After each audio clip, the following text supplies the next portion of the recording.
ngayon ay ang Pampanga River o Rio Grande de Pampanga. Ang Pampanga River ang isa sa pinakamakabang ilog sa buong Luzon. Importante ito sa ating kasaysayan kasi noon dito dumadaan yung lahat ng mga kalakal mula Luzon papuntang Maynila at pabalik. Pero bukod dyan, importante rin ang Pampanga River kasi marami dito ang mga laman tubig, mga iba't ibang mga seafood at mga isda, ganyan.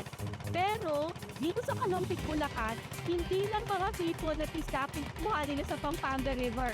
Kumuha rin sila dito ng buhangin kasi meron silang isang tradisyon dito ang paggawa ng palayok at ang sangkap o yung nakilap na ginagamit nila para sa palayok na kukuha nila sa ilog. Kukuha kami mula sa ilalim ng buhangin na pwedeng gamitin panggawa ng palayok. Sama ko dito si Kuya Nino, ang eksperto sa pagsasakit.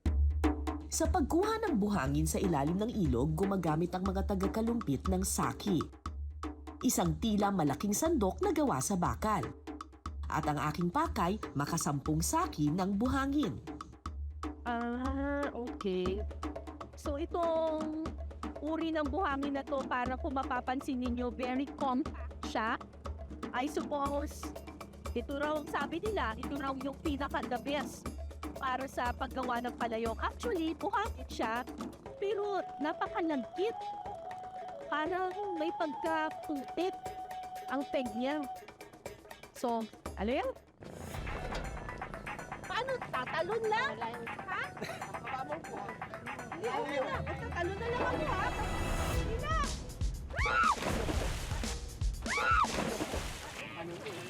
Hindi mo mababa lang po.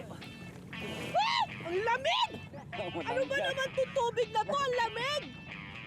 Uy, pinakatangay ako, kuya! May agos! So ito, pupunta sa ilalim, Apo. tapos Itutulak niyo po. itutulak ko.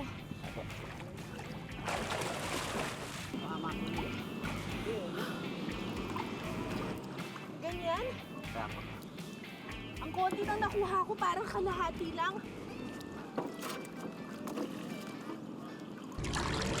Dali lang. Teka! Nawala eh. Binabaon pa ng paa ko eh. Kunin ko na ngayon. 1, 2, 3. Oh! Oh, diba? Oh, diba? So, ganun ang style na gagawin ko. Babaon ko muna ng paa ko. Tapos, saka ko kukunin. Pag nabaon na. Wah!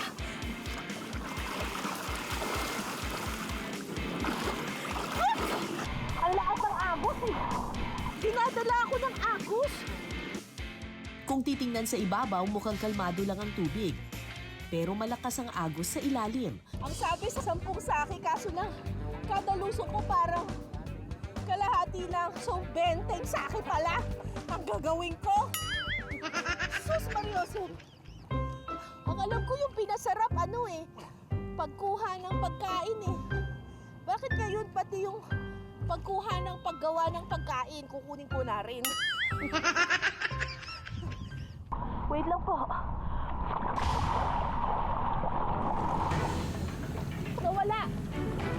Nawala yung saki! Tanda lang po kayo, matalim po yung aking ko, matalim yun. Nawala! Ay, matalim? Oo, sa akin. Sa akin, matalim yun. Ayan, dahan-dahan. Ito po. Ayan.